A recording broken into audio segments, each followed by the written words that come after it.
Morning Express. And well, in case you're joining us now, this is the State of the Nation, and we're looking at the Equalization Fund, which was recently signed into law by the President. And this is basically to be distributed to the marginalized communities. Now, we've already established from the chair, Dr. Jane Kiringai, that there was a formula that was already used, and it's enshrined in the Constitution as to how this money was to be distributed. But maybe just to look at some of those counties that are said to benefit from this marginalization fund before we continue with the conversation. And we'll start with some of those counties, looking at Turkana. We have Mandera, Wajir, Marsabit, Samburu, West Pokot, Tana River, Narok, Kwale, Garissa, Kilifi, Taita Taveta, Isiolo, Lamu, and of course we have already established from the chair that a formula had already been used, and it is enshrined in the Constitution. We've got the likes of Turkana, Mandera, Wajir, Marsabit, Samburu, Tana River, only to mention but a few. But joining me now in studio, we also do have Senator Ledama Olekina, who's the senator, basically who was also very vocal in regards to this particular fund. And maybe just to bring you in, we'd already established that the money, it's already been signed into law by the President, but of course there's a question of, first, the distribution of the money, and secondly, how it is going to be handled, given the example that were given by the chair there, Kajiado County, which happens to have certain areas that are doing okay when it comes to marginalization. They have some of those facilities, health, electricity, water, roads, but there are other areas within the same counties that may not have this. Your thoughts on, first of all, the funds and some of the concerns that you had raised? Michael, thank you so much. I think it's very important for us to be honest. The national government needs to be honest in terms of the distribution of this money, when the money is going to be dispersed off to the counties, because the money as of today has not been sent to the counties. That is a fact. And then also we've got an issue of the money that has been piling up. Where is this money? The Constitution is quite clear on the percentage. I think it says 1.5%, and you can interpret it the way you want. 0.5%, I think. 1.5% of all the revenue collected by the government. Now, I know we've been having a lot of issues in terms of the formula. How do you determine that a county has been marginalized? And when you sort of like apply it as a county, then you'll find that Kajiado may not qualify, for instance, because of most parts of Kajiado, where there's a lot of huge population. When you look at the poverty index, that area actually is much higher than the other parts. So I know the CRA had issues with that. And when we met with them in Naivasha, they were now trying to demystify and talk about how they determine that certain parts of the county qualifies. And I think it went to the level of a ward, where each ward they will look at the poverty index and say, these people are marginalized. My beef with the whole issue, and also with the President's speech, was that I think the person who drafted the speech did so in anticipation that by the time the President would be reading the speech of the State of the Nation, that money would have already been sent. But truth be told, that money has not been sent to the counties. And I think it is important for both the Treasury, CRA, and of course, in a large extent, the President, to tell Kenyans what happens to the other 11 billion. I mean, since the Constitution, since 2010, how many years is that? It's about 8 years. So what happened to that money? The money has been accumulating. That money has been accumulating. We want to see this money go. And actually, there was another issue which we need to talk about, because when they talk about the Equalization Fund, it appears as if it's a national government project. I think we need to go down, because we are talking about devolution. We are talking about devolving this fund. I think we have to find a way of adding this money into the county government's money. Look at a formula whereby each member of parliament or MCA can be able to come out and bring their people together, and then they can be able to discuss on what projects needs to be done. Okay, and maybe at this point, allow me to bring in Dr. Kiringai, basically to, first of all, enlighten us on that particular issue that you've raised as to whether, one, the money has been released? And secondly, the accumulation of money that for this time, I mean, it's almost a decade since the promulgation of the Constitution, but it is now that we're seeing this being signed into law. So, Dr. Kiringai, first of all, has the money been released? Let me clarify, and I want us to separate the first policy from the second, just for Senator Orekina. We're talking about the first policy that identified the 14 marginalized counties. And like I indicated, the first policy appropriated 12 billion shillings. And an appropriation act was signed into law. That act, after the money was appropriated, 1.1 billion shillings was disbursed. The remaining 11 is what was appropriated through a fresh act, the Appropriation Act, for the remaining 11 billion. Why the delay? Remember, like I said, the commission first had to craft a policy, the first commission, which they crafted the policy. After they crafted the policy that identified the 14, then the Equalization Fund Board was established through a Gazette notice, and the Equalization Fund Board then went out to identify projects. That, I think, takes time. And after projects were identified, that's when the first act was put in place. I want to clarify also that it is a national government fund, and the current policy is being implemented by national government ministries. Like I said, it is the Ministry of Water, Ministry of Education, where there is an education project. It is, if it is electricity, again, it is a national government fund, and the Constitution provides for either a direct implementation through the national government or through a conditional grant. In the first policy, the option was open, but the Equalization Fund Board opted to implement the projects directly through the national government. So just to clarify, it's a national government fund, and the current implementation mechanism is directly through the line ministries. So the money for water projects goes to the Ministry of Water, and it is the Ministry of Water which then implements the water projects. And like I said, 1.1 billion had so far been disbursed before the act lapsed. And some projects were going on, and I think the case of Garissa, some of the projects are already complete, but the contractors have not been paid. So I think that's the current status, and that's the status of the first policy.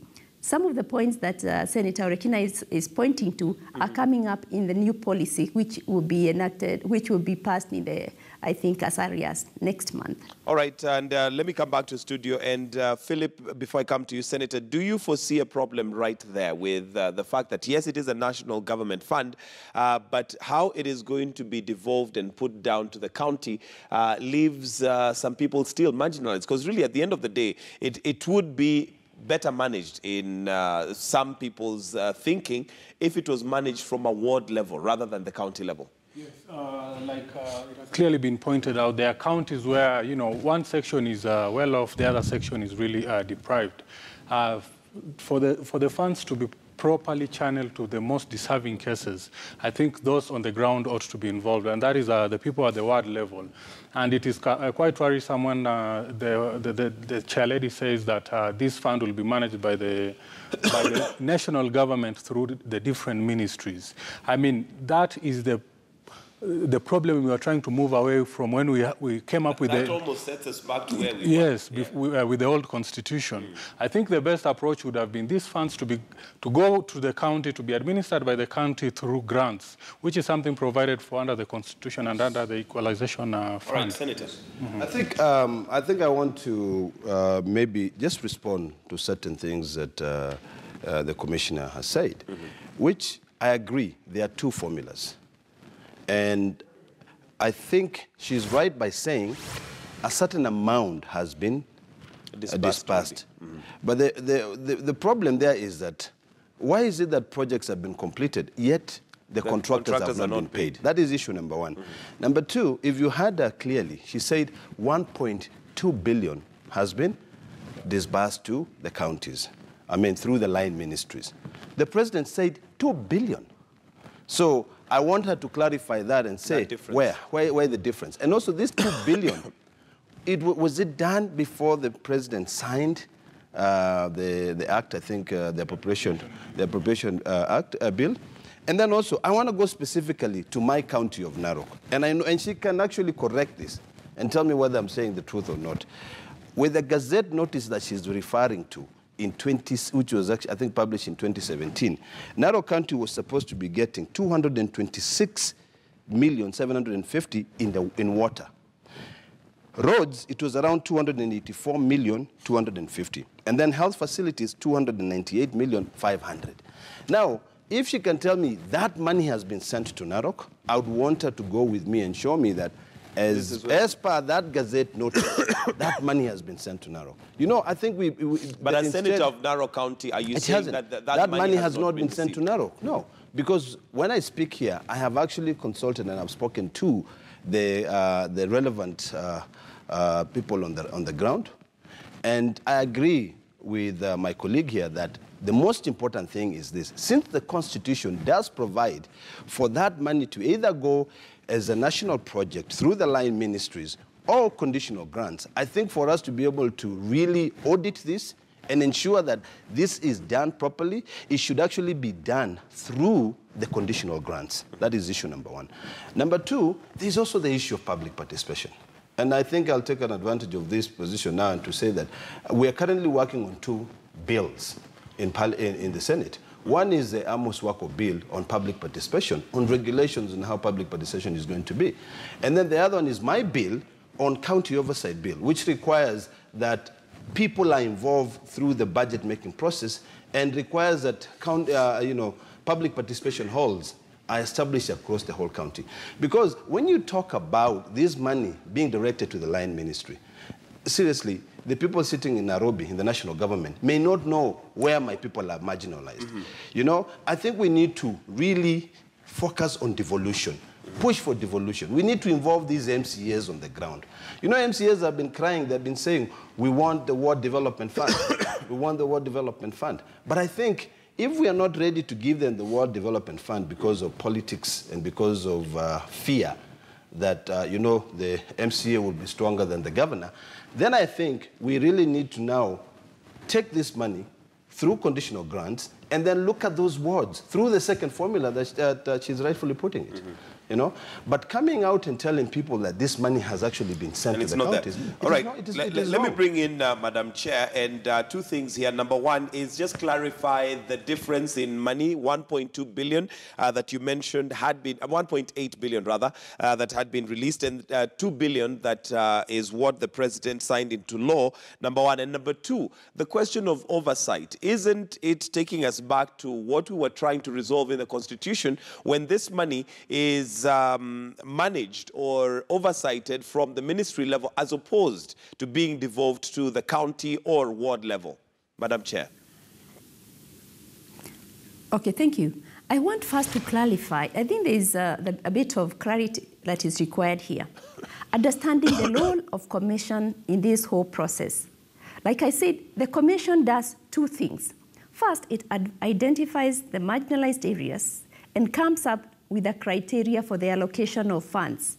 And after the commission does that, we hand over that to the Equalization Fund Board. And I want to clarify that the commission does not sit in the board. The commission is not represented in the board. The board comprises of permanent or principal secretaries from national line ministries and is chaired by the principal secretary at the National Treasury. So clarifying that we do not sit in the board, and the commission also is not involved in the disbursement of funds. So what the commission does is make recommendations. And in that first policy, the commission recommended that the money is disbursed as a conditional grant to county governments. That was the recommendation.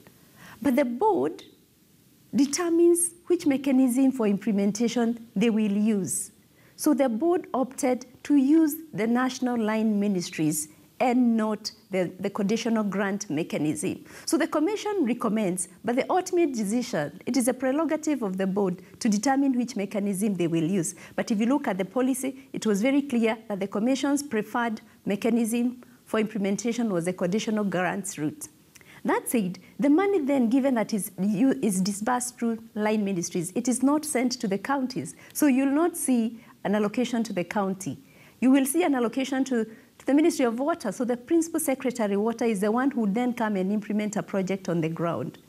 So to clarify that it is not the commission that disburses money, it is actually through the fund manager who sits at the National Treasury. And according to when we were reviewing the policy, because that is again what is required of us in the Constitution, that before we come up with a new policy or with a new formula, we review the previous policy.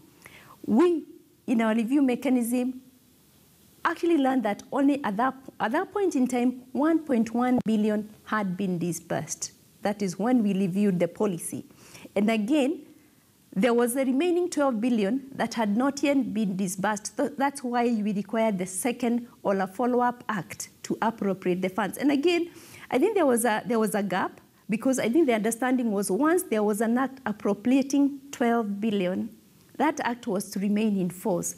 But actually then we learned from the Controller of Budget that at the end of the financial year, the act lapses and a new one has to be enacted. So that took a bit of time. And like you can see, it only happened last week. And I think there was a delay as the different agencies were trying to seek for legal interpretation. Was the previous act still in force at the end of the financial year? So that actually created the gap that you see. But again, for Senator Orekina and the team, and basically maybe for Kenyans to understand that it is the Equalization Fund Board that is responsible for identification and implementation of projects. And our understanding is public participation did happen, but again, at that point in time, in some counties, members of parliament opted to share the funds allocated to the county equally among the constituencies, which in our view then could be, is one of the risks, because then you're sharing the money equally. It undermines the targeting aspect of really looking at the most marginalized and the most needed in the county. All right, I hope Madam that Chair. clarifies that to Senator Olekina. All right, allow me to interrupt you. I want us now to cross over to Mombasa, where we have the Member of Parliament for Windani, and that's Danson Moshako, and he would like to weigh in also and let us know, and I do know that quite a number of members of Parliament are currently in Mombasa from the Budget Committee, basically still having a discussion around this. So welcome, sir, and thank you for joining us this morning. Maybe your opening remarks on this. Hopefully you've been listening and heard what the chair had to say and some of the concerns raised by Senator here and Philip Magal. Mheshimiwa. Yes, thank you, Gitonga. Unfortunately, I'm just joining in now. I've not listened really through the conversation. Okay, but we could start with your concerns. You had raised certain concerns regarding the marginalization fund and how it's been distributed. Maybe we could start from there, because Madam Chair can clarify for us what your concerns were. Thank you, Gitonga. I think number one is I've had two issues. One is the law gives CRA power to come up with a new marginalization policy every 5 years. And I think Madam Chair there, she's quite in order to bring in a new policy that as mandated by the Constitution. However, my issue is that we is bringing in on board a total departure from the first policy that I truly feel may not be the right direction to go.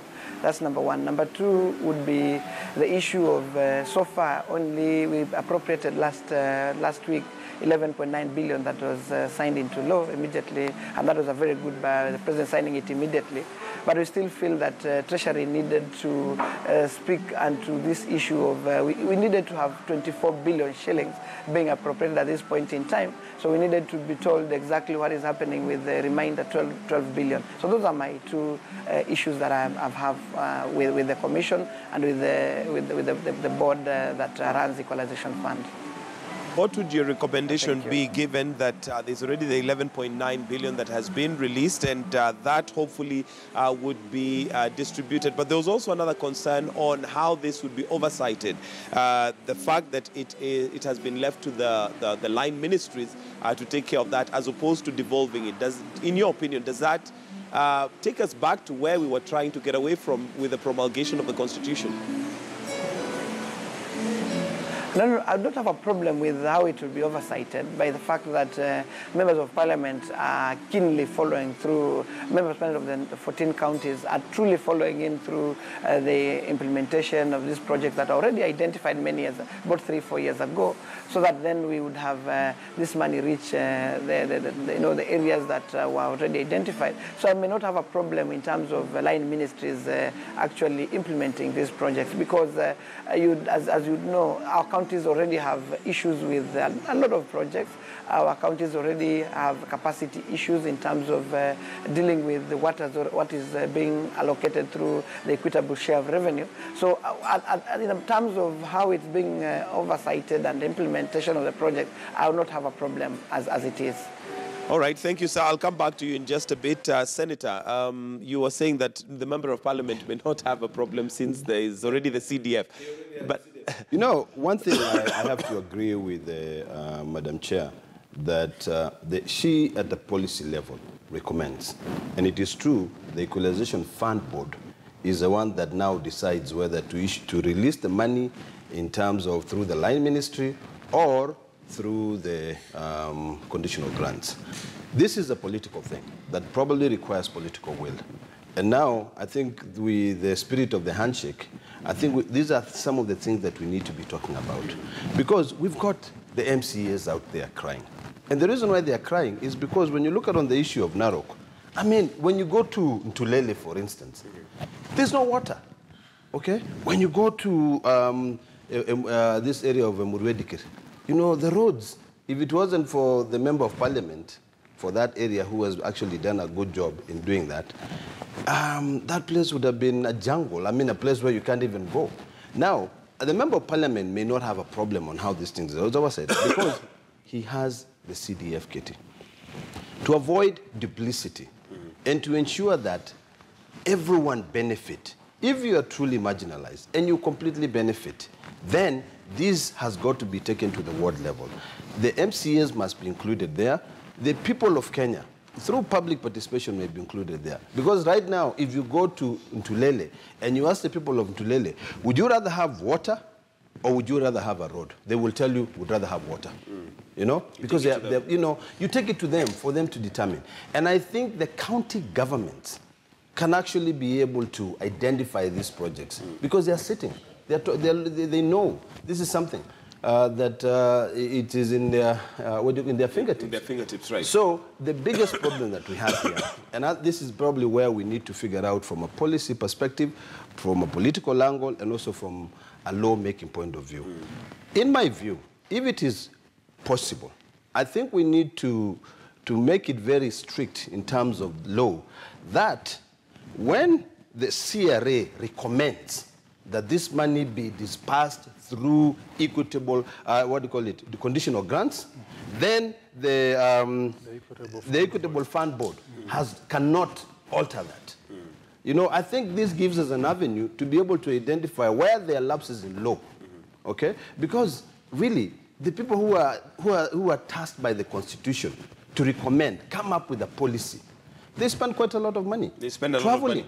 And I want us to wind up now because of time, but let me go to Madam Chair. And I know in every Kenyan's mind, especially those who possibly in the counties that would benefit from this equalization fund, the question is, when do they feel those services are taking place? You've already mentioned there's some contractors who've already done work and have not been paid, and hopefully that means the work is already happening. But for somebody who possibly the fund is supposed to go towards water, when should they expect to feel these services come close to them? And your closing remarks as we wind up with you.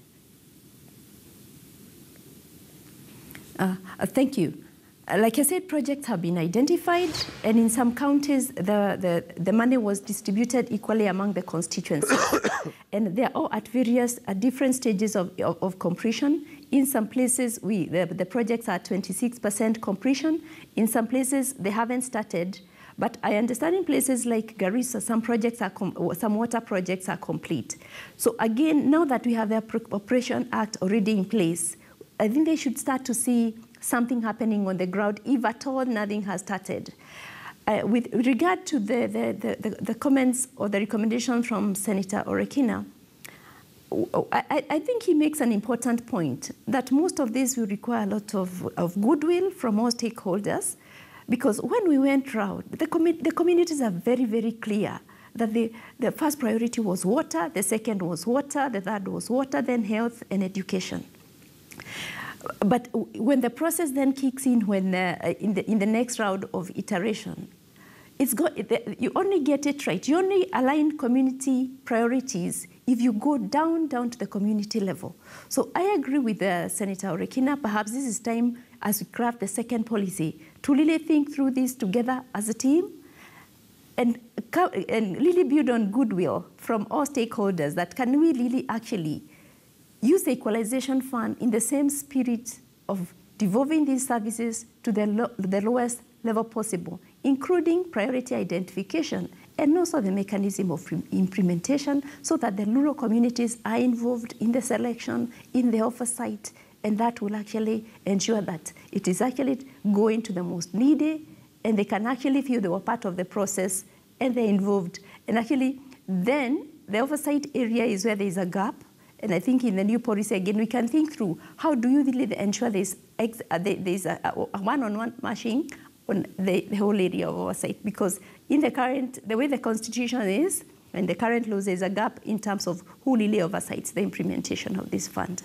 Right. Thank you very much, Madam Chair, for joining us this morning. That's Dr. Jane Keringai, who's the CRA Chair. And as we wind up, let me get your closing comments, Philip Magal.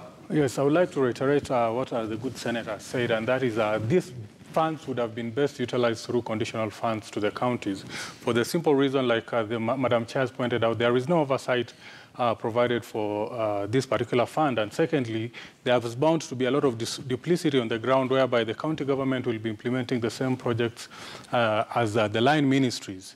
And lastly, this is my main worry, is that there's been a delay of 8 years so far, and this equalization fund is provided for in Article 204 of the Constitution for a period of 20 years only, with a possibility of extension. But if we've already missed out on almost half of that, it means that, we might never achieve the objective meant for the fund. Yeah. Senator, your closing remarks as we wind up. Gitonga, the first thing that I'll do is that I'll pick up from where Philip left in terms of the issue of the timeline given by the Constitution.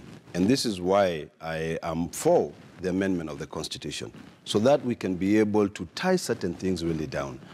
Because when we talk about devolution, in the spirit of devolution, it is for the people at the grassroots level to be able to benefit. This issue of the equalization fund, he's right to say that now, since it's only 1.9 billion that has been dispersed of, and at this point they were supposed to have at least 12 billion, where is this 11.9 billion? Is Treasury telling us that, don't worry, we'll have a supplementary budget where we'll release this thing to the counties? The other thing is that we really have to work on laws and really try to put in mind that the people who we serve are those people out on the grassroots level. We need to ensure that when they are truly marginalized, we need to be able to bring them up. I know the president talks about his the Big Four agenda. There's no way we are going to achieve those Big Four agenda if we are not going to consider the marginalized people. I mean, if you tell me you're going to achieve them here in Nairobi, now what about them in Narok? What about in Garissa? What about in Lamu? So we need to figure out, there's no way you're going to achieve healthcare.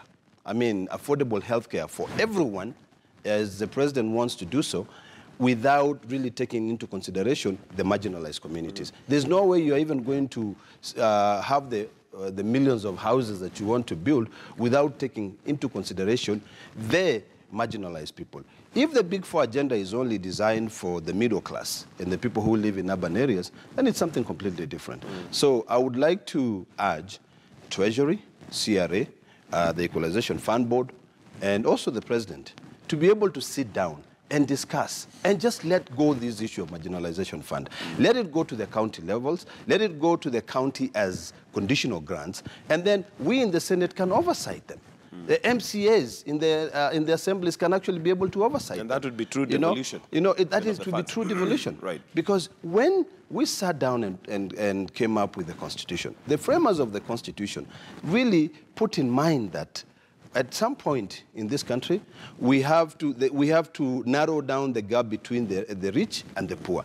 Probably not entirely like this, but at least even if we can get it to this level, it will be able to help us, ensure that when a child is born in Mosiro, which is a very remote area, or when a child is born in Olokurto, or in Mandera, somewhere in Mandera, that child can actually compete with any other child who is born in Nairobi. Senator, so those are the key, most important thing. And finally, I think with the spirit of the handshake, it is important that when we are looking at these new changes that we want to bring in, we need to look at the Constitution entirely and see what are some things that are making it difficult, or they are creating these loopholes such that the Commission here recommends this is the policy. Yet the board there decide unilaterally we are going to do these things. Senator, we'll have to wind up there because of time. Senator Ledama Olekina, Senator Narok County, thank you for joining us. Philip Magal, thank you for joining us. We also have Member of Parliament Danson Mwashako from Wendanyi, who was also with us. But we'll take a short break, but do stay with us right here on Morning Express. When we come back, let's talk technology.